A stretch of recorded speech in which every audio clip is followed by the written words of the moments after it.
প্রতিদিনই এই রুটি তরকারি খেতে একঘেয়েমি আর ভালো লাগে না, তাই মা আজকে আমাদেরকে বানিয়ে দিয়েছিল ডিম পরোটা। তো চলো তোমাদের সাথে শেয়ার করা যাক আজকে এই সুন্দর একটা রেসিপি। প্রথমেই ময়দাটা একটু ময়ান দিয়ে মেখে নিয়েছিলাম, আর তারপরে সামান্য কড়াইতে রিফাইন অয়েল দিয়ে পরোটাটা ভেজে নিলাম, আর তারপরে দিয়ে দিয়েছিল একটা ফাটানো ডিম। ডিমটা ফ্রাই হওয়ার পর তার মধ্যে দিয়ে দিয়েছিল কুচনো পেঁয়াজ, কুচনো শসা, কুচনো গাজর আর কুচনো কাঁচা লঙ্কা। তোমরা চাইলে এখানে আরও ভেজিটেবল ইউজ করতে পারো। তারপরে এর মধ্যে একটু টমেটো কেচাপ দিয়ে দিয়েছিলাম। দেখতে এটা রোলের মতন হলো, খেতে কিন্তু রোলের মতন একদমই না। তোমরা চাইলে এর মধ্যে চাট মশলা, গোলমরিচ গুঁড়ো ইউজ করতে পারো, তাতে কিন্তু ফ্লেভারটা আরো সুন্দর আসবে। তারপরে নামিয়ে নিলাম, আর দেখো তারপরে সার্ভ করে কতটাই না সুন্দর লাগছিল।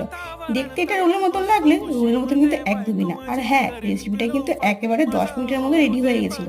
তোমরা যদি এরকম সহজ সহজ রেসিপি দেখতে চাও, আমার চ্যানেলটা অবশ্যই সাবস্ক্রাইব করে দিও। আর কমেন্টে জানাতে কেউ ভুলো না রেসিপিটা তোমাদের কেমন লাগলো। তো চলো টাটা, বাবাই, দেখা হচ্ছে নেক্সট